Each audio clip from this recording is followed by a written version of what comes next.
ஆண்டவரும் அருமை இரட்சகராக இயேசு கிறிஸ்துவின் நாமத்தினால் உங்கள் யாவருக்கும் இந்த நேரத்தில் எங்கள் அன்பின் வாழ்த்துக்களையும் ஸ்தோத்திரங்களையும் தெரிவித்துக் கொள்கிறோம். தேவனுடைய பெரிதான கிருபையால் சுவிசேஷம் என்ற இன்னொரு பகுதியில் உங்களை சந்திப்பதில் நாங்கள் மிகவும் மகிழ்ச்சி அடைகிறோம். தொடர்ந்து கர்த்தருடைய வசனங்களை விதைப்பதற்கு தேவன் தந்து வருகிற கிருபைக்காக நான் கர்த்தரை ஸ்தோத்திரிக்கிறேன். தொடர்ந்து இந்த நிகழ்ச்சியில் ஊழியர்கள் நம் மத்தியில் தேவனுடைய நாமத்தை மகிமைப்படுத்துகிறார்கள். அவங்க ஊழியத்தில் இருக்கக்கூடிய நிறையா நெருக்கமான நேரத்தில் கூட எப்படியாகிலும் வசனத்தை விதைக்க வேண்டும் என்ற நோக்கத்தோடு கூட நேரத்தை ஒதுக்கி நம் மத்தியில் வந்து கொண்டிருக்கிறாங்க. ஆனால் குறிப்பிட்ட இந்த நாட்களில் அதிகமாக அவங்களுக்கு அலுவலகத்தின் காரியங்களும் மற்ற காரியங்கள் சபையின் காரியங்களும் இருக்கிறபடியால் ஒரு வாரம் 2 வாரம் வர முடியாத ஒரு சூழ்நிலை. ஆனாலும் இந்த நாளிலே நம் மத்தியில் ரெவரண்ட் ஜான் பீட்டர் ஐயா நம்ம மத்தியில் வந்திருக்கிறாங்க. அவங்கள நாங்கள் அன்போடு கூட இந்த நிகழ்ச்சியில் நாங்கள் மீண்டுமாய் வர வைக்கிறோம். தொடர்ந்து பாஸ்டர் நம்ம மத்தியில் சுவிசேஷம் நிகழ்ச்சியில் பேசி கொண்டு இருக்கிறார். இயேசோடு கூட பேசுவோம் வாருங்கள் என்ற நிகழ்ச்சியிலும் ஒவ்வொரு காலையிலும் கர்த்தருடைய வசனங்கள் நீங்கள் கேட்டுக்கொண்டிருக்கிறீர்கள். எனவே தொடர்ந்து வசனத்தில் நிலைத்திலுங்கள். வசனமானவர் வெளிப்படும் போது நீங்கள் வசனத்தில் இருந்தால்தான் அவரோடு கூட இணைக்கப்பட முடியும் என்பதை நீங்கள் தெளிவாய் அறிந்து கொள்ள வேண்டும். நாம் சுவிசேஷத்தில் மத்திய எழுதின சுவிசேஷம் முடித்து மார்க் எழுதின சுவிசேஷம் முடித்து அதுக்கு பிறகு லூக்கா எழுதின சுவிசேஷம் 5ஆம் அதிகாரம் 33ஆம் வசனத்திலிருந்து 39ஆம் வசனம் வரை இந்த பகுதியில் நாம் தியானிக்க போகிறோம். இதில் குறிப்பாய் அவர்கிட்ட உபவாசத்தை குறித்து கேள்வி கேட்கிறார்கள். அப்போது இயேசு அவர்களுக்கு பதில் சொல்லுகிறதை இந்த இடத்தில் லூக்கா பதிவு பண்ணுகிறார். எனவே இந்த காரியத்தில் இந்த இடத்துல லூக்கா எழுதுகிற காரியத்தை நம்மத்தில் ஜான் பீட்டர் ஐயா விளக்க போகிறாங்க. நம் நேரடியாக நிகழ்ச்சிக்குள்ளே கடந்து போக போகிறோம். இந்த வாய்ப்பை ஆண்டவர் எனக்கு கொடுத்ததற்காக கர்த்தருடைய நாமத்திற்கு மகிமை உண்டாகட்டும். 33ஆம் வசனம். பின்பு அவர்கள் அவரை நோக்கி, யோவானுடைய சீஷர் அநேகந்தரம் உபவாசித்து ஜெபம் பண்ணி கொண்டு வருகிறார்கள், பரிசேயருடைய சீஷரும் அப்படியே செய்கிறார்கள், உம்முடைய சீஷர் போஜனம் பண்ணுகிறார்களே, அது எப்படி என்று கேட்டார்கள். ஒரு கேள்வி எழுப்பப்படுகிறது. கேட்கிறவர்கள் யார் அப்படி என்று பார்த்தால் 30ஆம் வசனம் சொல்லுகிறது, வேதபாரகர் பரிசேயர். ஏற்கனவே அந்த வார்த்தை நம்ம அதை படிக்கும்போதே புரிகிறது. விரோதமாக முறுமுறுக்கிற கூட்டம். வேதபாரகர் பரிசேயர் இவர்கள் பக்குவம் அடைந்திருப்பார்கள்னு நினச்சோம். ஞானத்தை உபயோகப்படுத்துவார்கள்னு நினச்சோம். ஒரு முக்கியமான பதவியிலே பொறுப்பிலே இருக்கக்கூடியவர்கள். ஆனால் இந்த இடத்துல எவ்வளவு கீழான நிலையில் ஞானம் படைத்தவர்களும் தெளிவுள்ளவர்களும் ஒரு சின்ன சின்ன காரியத்திற்கு கூட அந்த பக்குவமற்ற நிலையில் அவருடைய தன்மையை தகுதியை கீழே கொண்டு போகிற நிலைகளை இந்த வாக்கியங்கள் குறிப்பிடுகிறது. அப்போ கேட்டவர்கள் யார்? மதத்தை பிடித்து கொண்டவர்கள். மார்க்கத்தின் வழியிலே சத்திய வழியை பின்பற்ற முடியாமல் மார்க்க சம்பந்தமான அந்த மேலோட்டமான அந்த பக்தியை வெளிப்படுத்தக்கூடிய நிலையில் இருக்கிறவர்கள். இப்போ யார்கிட்ட கேட்குறாங்க அப்படின்னு சொன்னால் ஆண்டவராகிய இயேசுவினிடத்தில். அவர்களை பொறுத்த வரைக்கும் இவர் ஒரு தலைவரை போல தான் நினைக்கிறாங்க. ஏதோ ஒரு லீடராக ஒரு வழியை காட்டி ஏதோ ஜனங்களை ஏமாற்றிக்கிட்டு இருக்காரு அப்படி தான் நினைக்கிறாங்க. மனுஷகுமாரனாக அல்லது தேவகுமாரனாக அவங்களுக்கு தெரியல. அவங்க இப்படி ஒரு கேள்வியை கேட்டாங்க. கேட்குற கேள்வி என்ன? கேட்கிற கேள்வி 3 காரியம் முன்ன வைக்கிறாங்க. ஒன்று தங்களையும் தங்கள் கூட்டத்தையும், இன்னொன்று யோவான் ஸ்நானன் அவருடைய 2 பேருடைய காரியத்தை சொல்கிறாங்க. சரி, முதல்ல அவங்க தொடங்கும் போதே என்ன சொல்கிறாங்க? யோவானுடைய சீஷர். அப்போ யோவான் யார்? இயேசுவின் மார்பில் சாய்ந்திருந்த அந்த யோவான் இல்லை. இந்த யோவான் யார்? ஆண்டவர் இயேசு இந்த உலகத்தில் ஆண்டுடைய ஊழியத்திற்கு வழியை வெளிப்படுத்த வந்த தீர்க்க தரிசனங்களில் குறிக்கப்பட்டதான அந்த வார்த்தையின்படி வந்ததான இந்த யோவான் ஸ்நானன். அப்போ அவருக்கு சீஷர்கள் இருந்தாங்க. நாள் வந்தபோது அவருடைய சீஷர்கள் தான் இயேசுகிட்ட வந்துட்டாங்க. சிலர் அவருக்கும் சீஷர் இருந்தாங்க. அப்போ இவங்களுக்கு தெரியுது யோவானின் சீஷர் அப்படின்னு குறிப்பிடுறாங்க. அவங்க என்ன பண்ணியிருக்காங்க, அநேகந்தரம் உபவாசித்து ஜெபம் பண்ணி கொண்டு வருகிறார்கள். அப்போ இதில் ஒன்று தெரியுது, ஒரு லீடர் அல்லது ஒரு குரு அப்படின்னு சொன்னால் அவரை பின்பற்றுகிறவர்கள், நம்ம தன்னை வழிகாட்டுகிறவர்கள் தீமையாக வழிகாட்டினால் அதை பின்பற்றவே கூடாது. நன்மையானதை வெளிப்படுத்த ஆரம்பித்தால் அதை பின்பற்ற வேண்டும். அப்போ யோவான் ஆண்டவருக்கு வழியை காட்டக்கூடிய நிலைக்கு வந்தாலும் யோவானுக்கு ஒரு பழக்கம் இருந்திருக்கு, அவர் உபவாசித்து ஜெபிக்கிற பழக்கம். அப்போ அந்த பழக்கத்தை தான் கூட இருக்கிற சீஷர்களும் கற்றுக்கொண்டார்கள். அதனால தான் இவங்க அதை பார்த்துக்கிட்டே இருந்தாங்க.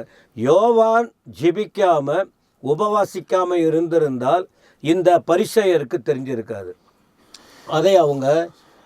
அதை கவனிச்சாங்க. இதை ஆண்டவர் இயேசுகிட்ட சொல்றாங்க.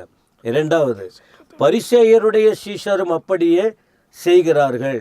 யாரு பரிசேயர்னா வேதப்பாரகர். பரிசேயர்னு முன்னாடி குறிப்பிட்ட 30 வசனத்துல இப்போ அவங்களும் அதை கோடிட்டு காட்டுறாங்க. 2 சாட்சி. அந்த யோவானுடைய சீஷரும் இந்த காரியத்தை செஞ்சாங்க. பரிசேயர் இவங்க பக்தியா இருக்கக்கூடியவர்கள். அவங்களுடைய சீஷர்களும் உபவாசிக்கிறாங்க, ஜெபம் பண்றாங்க.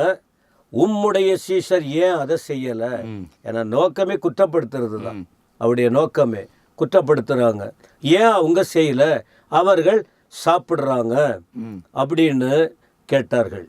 அப்போ ஆண்டவர் அவங்க கேட்ட அந்த உபவாசம் ஜபத்தை குறித்த நோக்கம், அவங்க கேட்ட கேள்விக்குள்ள உள்ள அர்த்தம் அது இல்லை. ஜபத்தை பற்றியோ உபவாசத்தை பற்றியோ அவங்க உள்நோக்கம் அது இல்லை. இல்லைன்னா அதற்கேற்ற தெளிவை ஆண்டவர்கள் கொடுத்திருப்பார். இவங்க சொன்ன நோக்கமே சாப்பாடு விஷயத்தை தான், போஜனம். ஏன்னா ஏற்கனவே பல முறை இவங்க சொல்லியிருக்காங்க. இயேசு கிறிஸ்துவ என்ன சொன்னாங்க? இயேசு கிறிஸ்துவையே போஜன பிரியன்னு சொன்னாங்க. அவர் எப்படி சாப்பாடு இல்லாமல் தங்கிறதுக்கு இடம் இல்லாமல் எவ்வளவு கஷ்டப்பட்டாருன்னு சொல்லிட்டு நாம் படிக்க முடியும். மனுஷகுமாரன் தலை சாய்க்கு அவருக்கு இடமே இல்லை. நரிகளுக்கு குழிகள் உண்டு, ஆகாயத்து பறவைகளுக்கு கூடுகள் உண்டு. மனுஷகுமாரனுக்கோ தலை சாய்க்க இடமில்லை. எந்த சந்தர்ப்பத்தில் சொல்றாருன்னு சொன்னா, படகிலே அவர் அதன் பிறகு அக்கறைக்கு போவோம் வாருங்கள்னு ஒரு வார்த்தை சொன்னார். அந்த பிரயாணத்தை தொடங்குறாங்க. அப்ப அந்த தொடங்குற நேரத்துல சிலர் கேட்கிறாங்க, உங்களை நாங்கள் பின்பற்றி வருவோம்னு. எங்களை நீங்க பின்பற்றி வருவதா இருந்தால் இப்படி ஒரு சூழ்நிலை இருக்கு, எங்களுக்கு இருக்கவே இடம் இல்லைன்னு. அப்ப அந்த படகுல அவர் நித்திரையா இருந்த போது அந்த வார்த்தை பொருந்துகிறது. எனக்கு என்ன பின்பற்ற நீங்க விரும்புறீங்க, மனுஷகுமாரனுக்கு தலை சாய்க்க இடம் இல்லை. அவரை போயிட்டு இவங்க என்ன சொல்றாங்க? போஜன பிரியன் என்றும் ஜனங்களை ஏமாற்றுகிறவர் என்றும் இவங்க அந்த பேச்சு, அவங்களுடைய நோக்கம் எல்லாம் குற்றம் சாட்டுவதுதான். அதனாலதான் இவங்க உபவாசத்தை குறித்து சொல்லியிருந்த ஆண்டவர் ஊழியத்தில் அவர் எடுத்த உடனே முதல் சொல்லி கொடுத்ததே ஜபத்து தான். மலை பிரசங்கன்னு வரும்போது எடுத்து அவர் சொன்ன வாக்கியங்களே அதுதானே. ஜெபிக்க வேண்டிய விதமாவது, உபவாசிக்க வேண்டிய, நீயோ தர்மம் செய்யும் போது, நீயோ உபவாசிக்கும் போது, மத்திய 6ஆம் அதிகாரத்தில் சொல்லுகிற விஷயம். ஆமா. அப்ப அங்க சொல்லப்பட்ட அந்த வார்த்தை அப்ப அவர் ஏற்கனவே சொல்லியிருக்காரு, தானும் பின்பற்றினாரு. 4ஆம் அதிகாரத்திலேயே அவர் ஜெபிக்க தொடங்கிட்டாரு. அப்ப இவங்களுடைய நோக்கம், நீங்க இந்த உபவாசம் இருந்திருந்தா, ஜபம் இருந்திருந்தா சீஷர்கள் கற்றுக்கொண்டு இருப்பாங்க. ஆனா இப்ப சாப்பாட்டை தான் முக்கியப்படுத்தி உங்க சீஷர்கள் சாப்பிடுறாங்களே அப்படின்னு கேட்டாங்க. அதுக்கு ஆண்டவர் தகுந்த விளக்கத்தை கொடுக்கிறார். அதற்கு அவர், மணவாளன் தங்களோடு இருக்கையில் மணவாளனுடைய தோழர்களை நீங்கள் உபவாசிக்க, அப்படின்னா திருமண அந்த உறவங்க சுட்டி காட்டுறாரு. மணவாளனின் தோழன். அப்ப இது இங்க என்ன சொல்றாருன்னா, மணவாளன் யாரு? தன்னை சொல்லுகிறார். பின் வரும் பகுதிகளில் பார்க்கும்போது, முன்னாடி படித்த பகுதிகளிலும் பார்க்கும்போது அவர் மணவாளன் என்பதெல்லாம் குறிப்பிடப்பட்டுகிறது. அப்ப தன்னை, நான் ஒரு மணவாளன், என் கூட இருக்கிறவங்க உருவாகிறவங்க என்னுடைய தோழர்கள், அவங்க என் சீஷர்கள். இப்ப நான் இருக்கும்போது என் கூட அவங்க உபவாசிக்கணுங்கிற அவசியம் இல்லை. அதான் விளக்கம் கொடுக்கிறார். உபவாசிக்க கூடுமோ? ஏன்னா அவங்க மணவாளன் கூட இருக்கிற தோழர்கள் யாருன்னு சொன்னா உழைக்கக்கூடியவங்க. மணவாளனுக்கு செய்ய வேண்டிய காரியத்தை கவனிக்கிறவங்க, கண்டிப்பா அலங்கரிக்கிறவங்க, வேர்வை சிந்துறவங்க, மணவாளனாவது கொஞ்சம் பொறுமையாக ஒரு இடத்துல இருந்து தங்களை கொஞ்சம் ரிலாக்ஸாக இருப்பார். இப்போ மணவாளனுக்கு அவங்க செய்கிறதுனால மணவாளன் அவங்கள போஷிக்கிறதுக்கு வல்லவராக இருக்கிறார். ஏன்னா அவங்கள போஷித்தா தான் அந்த வேலைகள் நடக்கும். ஏன்னா அதுக்கு பின்பு வர பகுதியில் தான் அவர் எடுத்துக்கொள்ளப்படுவேன், அதுக்கு பிறகு அவர்கள் உபவாசிப்பார்கள் என்ற பதில் கொடுக்குறார். உபவாசித்தார்கள், ஆமாம், உழைச்சாங்க, ஆமாம், என்னென்ன செய்யணுமோ செய்தார்கள். அவங்களுடைய பொறுப்பு வந்தபோது கரெக்டாக அதை நிறைவேற்றினாங்க.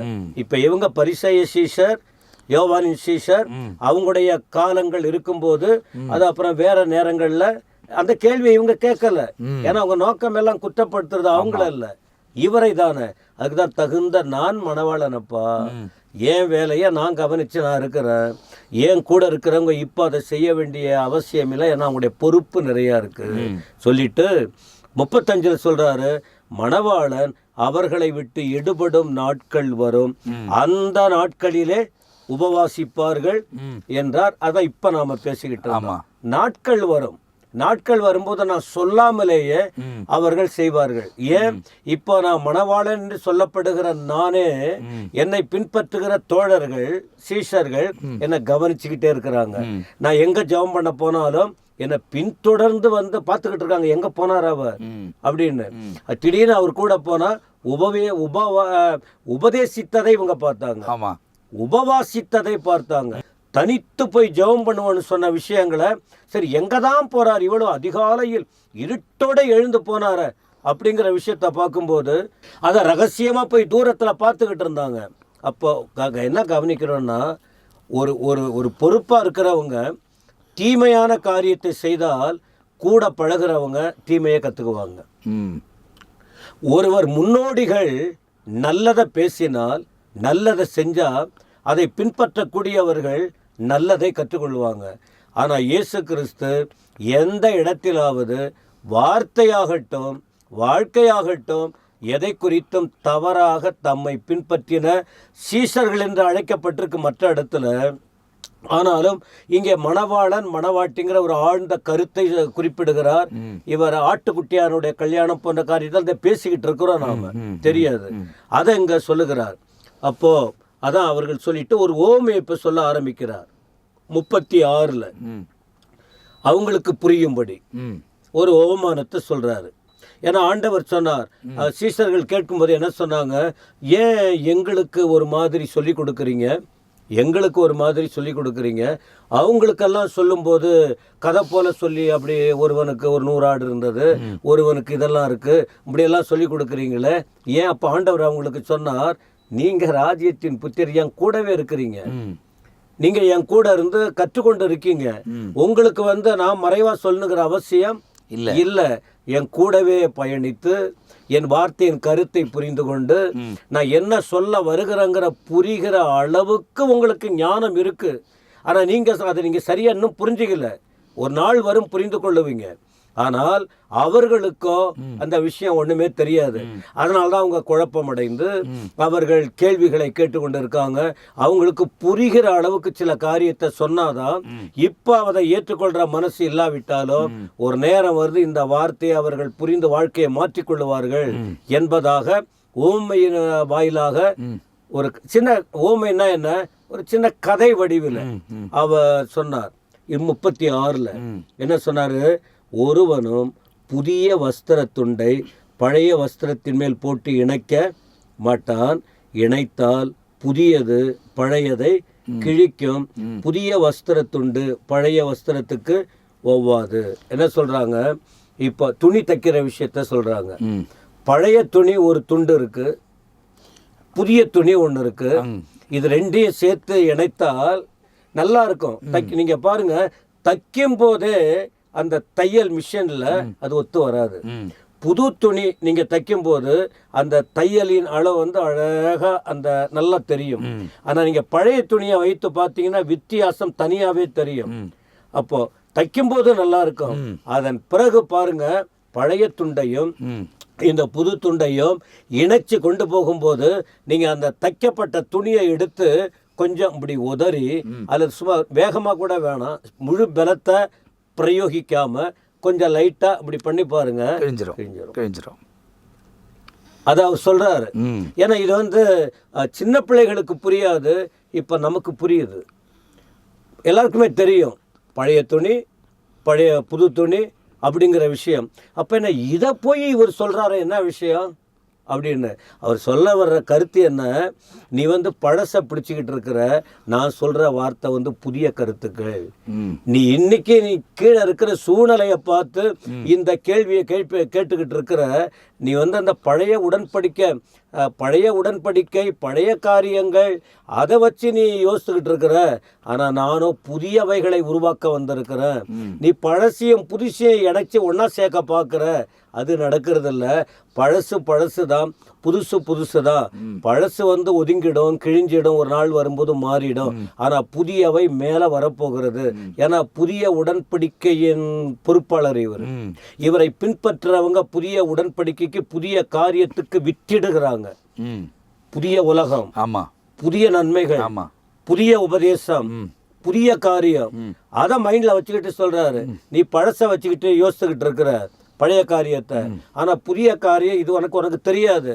ஆனா எந்த மணவாளின் என் தோழன் சொன்ன சீஷர்கள்னு சொன்னிய, அவங்க வந்து புதுமைக்கு சில காரியத்தை செய்ய போகிறாங்க. இவர்களை கொண்டு உலகமே மாறப்போகிறது. இதெல்லாம் மனசில் வச்சுக்கிட்டு நீ வெளி தோற்றத்தை வைத்து அர்த்தம் தெரியாமல் பண்ணுறீங்க, நான் சொல்லுகிற விஷயம் உனக்கு விளங்காதுன்ட்டு தான் அவர்கள் இப்போ இது கூட அவங்களுக்கு தெரியாது. இப்போ இந்த உபதேசம் இந்த வார்த்தையை சொல்லும்போது அது புரிஞ்சிருக்கும். ஆமாம், பழசு புதுசு தச்ச கிழியுந்தான். ஆனால் இதுக்குள்ளே இருக்கிற புதிய உபதேசங்களை அவங்களுக்கு புரியாது. அது அடுத்த வார்த்தையை சொல்றார் 37ல, ஒருவனும் புது திராட்சரசத்தை பழந்துருத்திகளில் வார்த்து வைக்க மாட்டான்.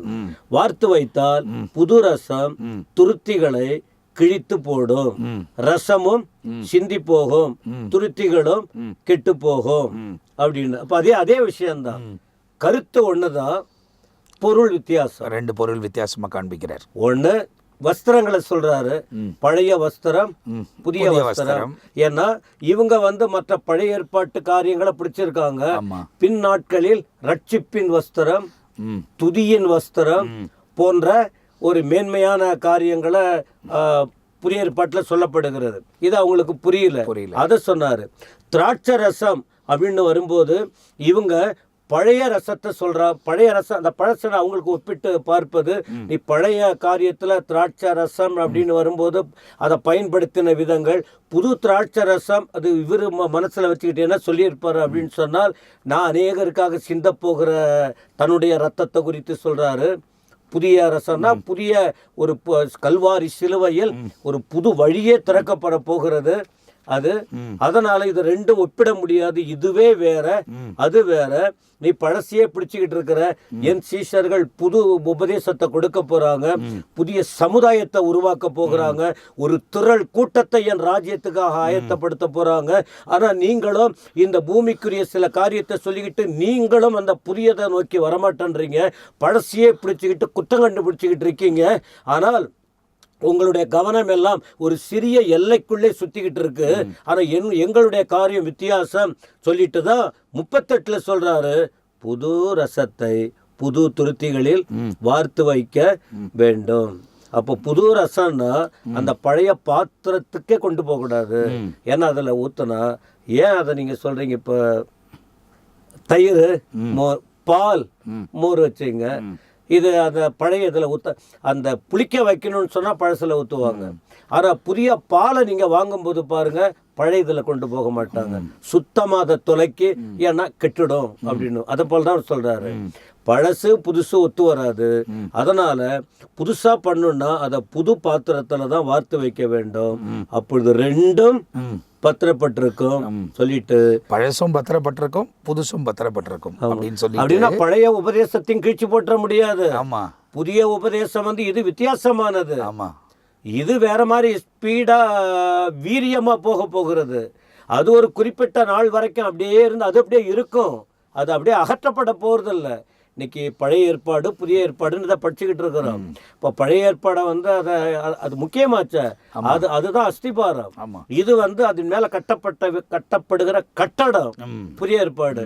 அதனால்தான் பழசும் இருக்கும் புதுசாக இருக்கும் அப்படின்னு சொல்லிட்டு 39 ம் அன்றியும் ஒருவனும் பழைய ரசத்தை குடித்த உடனே புது ரசத்தை விரும்ப மாட்டான், பழைய ரசமே நல்லதென்று சொல்லுவான் என்றார்கள். அது போதை போல ஆமாம்.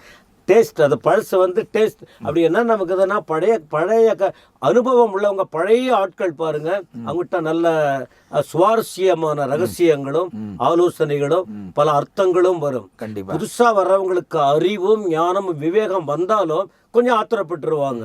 ஆனா அந்த முதியோரிடத்தில் அப்படிங்கிற அந்த பழைய அனுபவம், அந்த பொறுமையா அவங்க ஹேண்டில் பண்ண பிரச்சனைகள் வரும்போது அவ்வளவு ஈஸியா பண்ண மாட்டாங்க. அதனால பழசும் முக்கியம்ப்பா, புதுசும் முக்கியம் அப்படின்ட்டு அந்த கேள்விக்கு ஏற்ற பதிலை சொல்லுகிற விஷயம்தான் இப்போ நம்ம பார்த்ததான இந்த வார்த்தைகளின் முழுமையாக அடங்கியிருக்கிறது. இப்போ நம்ம 33ஆம் வசனத்திலிருந்து 39ஆம் வசனம் வரை பார்த்துருக்கிறோம். லூக்கா எழுதின சுவிசேஷம் 5ஆம் அதிகாரத்திலிருந்து. இதை ரொம்ப தெளிவாக போதகர் மூலியமாக ஆண்டவர் நம்மோடு கூட பேசினார். இது வந்து பழைய ஏற்பாடையும் புதிய ஏற்பாடையும் ரெண்டுத்து குறித்தும் நடுவில் அதாவது கிமுவும் கிபியும் தனியாக பிரித்து எடுக்க போகிறவர். அதுக்கு முன்னே என்ன நடந்தது, அதுக்கு பின்ன என்ன நடந்து கொண்டிருக்கிறது என்பதை நாம் சரித்திர வாயிலாக கேட்டிருக்கிறோம். ஆனால் புதிய துருத்தியின் காலங்களிலே நாம் வாழ்ந்து கொண்டிருக்கிறதை நாம் பார்க்கிறோம். காரணம், அங்கே சொல்லப்பட்டவைகள் எல்லாம் இங்கே நிறைவேறி கொண்டிருக்கிறது. இயேசு கிறிஸ்துவை கொண்டு நிறைவேறி கொண்டிருக்கிற காரியங்கள், அவரை குறித்து சொல்லப்பட்ட எல்லா காரியமும் நிறைவேறி இப்போது கடைசி மணி நேரத்தில் நடக்க வேண்டிய காரியங்களும் நம்முடைய கண்களுக்கு முன்பதாய் புதிய துருத்தியின் காலத்தில் தான் நடந்து கொண்டிருக்கிறது என்பதை நாம் பார்க்க வேண்டும். அப்போ இப்போ நம்ம எங்கே ரெஃபர் பண்ணுறோம் அப்படின்னா, எல்லா பழைய ஏற்பாட்டில் தான் போய் ரெஃபர் பண்ணுறோம். எங்கே அப்படின்னா எரேமியா, எசேக்கியேல், அதுக்கப்புறமா நீங்கள் பார்த்தீங்கன்னா யோவேல் தீர்க்க தரிசனம், தானியேல் தீர்க்க தரிசனம், ஏசாயா தீர்க்க தரிசனம். இங்கே தீர்க்கதரிசிகளால் உரைக்கப்பட்டவைகள், அங்கே கட்டளைகளில் சொல்லப்பட்டவைகள், அந்த நாட்களிலே ஆபிரகாமிக் அக்கார்டன்ஸ் தான் இந்த புதிய ஏற்பாட்டின் காலத்தில் கொடுத்து சொல்கிறாங்க. இன்னைக்கு நடந்து கொண்டிருக்கிற யுத்தத்தின் சூழ்நிலையில் கூட நீங்கள் பார்க்கும் போது ஆபிரகாமிக் அக்கார்டன்ஸ் என்பதை எல்லா செய்திகளிலும் சொல்லுகிறதை நாம் கேள்விப்பட்டு கொண்டு இருக்கிறோம். அப்படியானால் பழையவைகள் முக்கியம், பழையவைகளில் பழையத்தை வைங்க, புதியவைகளில் புதியதை வைங்க, ரெண்டும் பத்திரப்பட்டிருக்கும் என்பதை ஆண்டவர் சொல்லுகிறதை வேதாகமத்தில் இங்கே லூக்கா தன்னுடைய காலங்களிலே 1வது நூற்றாண்டிலே அவர் விளக்குகிறதை நாம் தெளிவாய் பார்க்கிறோம். அன்னைக்கு கேள்வி கேட்டவங்களுக்கு இயேசு பதில் கொடுத்ததை அவர் எழுதுகிறார். எனவே இந்த நிகழ்ச்சியை பார்க்குற நீங்கள் ரொம்ப தெளிவாக தெரிந்து கொள்ள வேண்டும். இயேசு இந்த இடத்துல ரெண்டு சம்பவத்தை ஒரே காரியத்தை வைத்து தான் பேசுகிறார். ஒன்று ஜபம். யோவான் ஸ்நானன் மாம்சத்திலே பிறந்தவர். ஒருவேளை தீர்க்க தரிசனம் உரைக்கப்பட்டாலும் அவர் அந்த நாட்களிலே அவங்க தாயாக எலிசபெத்தும் அவங்க தகப்பனாகிய சகரியாவும், இவங்க 2 பேரும் வயதான காலத்தமாக இருந்தாலும் எப்படி ஆபிரகாம் சாராளுக்கு ஈசாக்கு பெற்றாரோ அதே போல இவங்க 2 பேர் இணைந்ததுனால பிறந்தவர் தான் யோவான். ஆனால் பரிசுத்த ஆவியானவர் அவர் மேல் இருந்தார். ஆனால் இயேசு கிறிஸ்து பரிசுத்த ஆவியினாலேயே நிழலிடப்பட்டு அவர் இந்த உலகத்தில் 2வது ஆதாமாய் பரிசுத்தமானவராகவே பிறந்ததை வேதாகமத்தில் எழுதப்பட்டிருக்கிறது. அவருக்கும் இவருக்கும் வித்தியாசத்தை வேதம் தெளிவாய் நமக்கு காண்பிக்கிறது. யோவான் ஸ்நானகன் கூட பழைய ஏற்பாட்டு காலத்தில் தான் இருந்தவர். இயேசு மரிக்கும் போது யோவான் ஸ்நானன் இல்லை என்பதை நீங்கள் தெரிந்து கொள்ள வேண்டும். ஏன்னா இயேசு இருந்த காலத்தில் இருந்தார். ஆனால் இயேசு கல்வாரி மரணத்துக்கு போய் ஒரு பெரிய விடுதலையை மனிதர்களுக்கு கொடுக்கும் போது இந்த யோவான் ஸ்நானன் உலகத்தில் இல்லை. அவர் அந்த இடத்துல போய் காத்திருந்த பரிசுத்தவான்களோடு கூட அவரும் போய் காத்திருக்கக்கூடியவராய் இருந்தார். ஒருவேளை கடைசியா இயேசுவை பூமியில பார்த்து விட்டு போனவராய் அவர் தோன்றப்படலாம். ஒருவேளை அப்படி இருந்து அதுக்கு பிறகுதான் அவங்க எல்லாம் மீட்கப்பட்டு இன்னைக்கு பரதேசியில வைக்கப்பட்டிருக்கிறாங்க. அந்த 2 காரியத்தை இந்த இடத்துல அவர் ரொம்ப அழகாய் பிரித்து பேசுகிறதை வேதாகமத்தில் எழுதப்பட்டிருக்கிறது. எனவே பழைய ஏற்பாட்டின் காலத்தையும் நாம் வாசித்து அறிந்து அதன்படி நாம் நடக்க கவனமாக இருக்கும் போது புதிய ஏற்பாட்டின் காலத்திலே நாம் இயேசு கிறிஸ்துவின் இரத்தத்தினால் கழுவப்பட்டவர்களாக இயேசு சொல்லியிருக்கிற உபதேசங்களுக்கு கை கொண்டு நாம் நடக்கும்போது இந்த உலகத்தில் பத்திரப்பட்டிருக்க அவர் நம்மை ஆசீர்வதிப்பதற்கும் அவர் உண்மையுள்ளவராக இருக்கிறார். அந்த காரியங்களே இந்த பகுதியிலே லூக்கா விளக்குகிறதை நாம் பார்க்கிறோம். அடுத்த பகுதியில் நாம் வரும்போது 6ஆம் அதிகாரம் 1வது பகுதியில் எழுதப்பட்டிருக்கிற சில காரியங்களை நாம் கவனிக்க போகிறோம். எனவே இந்த சுவிசேஷ நிகழ்ச்சியை பார்த்து கொண்டிருக்கிற நீங்கள் எங்களோடு தொடர்ந்து இணைந்து ஜெபம் பண்ணுங்கள். அதே நேரத்தில் சுவிசேஷத்தை கற்றுக்கொள்ளுங்கள். காரணம், நீங்கள் உபதேசத்தில் நிலைத்திருக்கும் போதுதான், கிறிஸ்துவின் உபதேசத்தில் நிலைத்திருக்கும் போதுதான் எக்கால சத்தம் காதுகளில் கேட்கும் என்பதை தெளிவாய் அறிந்து கொள்ள வேண்டும். தெளிவாய் தேவனோடு நடக்க உங்கள் அர்ப்பணியுங்கள். தீமைக்கெல்லாம் விலகி காத்து அவர் நம்மை வழிநடத்துவதற்கு அவர் உண்மையுள்ளவராக இருக்கிறார். எனவே இந்த நிகழ்ச்சியில் தொடர்ந்து சுவிசேஷம் உங்களுக்கு விதைக்க ஆண்டவர் தந்து இந்த கிருபைக்காக ஸ்தோத்திரிக்கிறேன். அடுத்த பகுதியில் உங்களை சந்திக்கிற வரை நானும் பாஸ்டரும் விடைபெறுகிறோம். கர்த்தர் உங்களை ஆசீர்வதிப்பாராக. ஆமேன், ஆமேன்.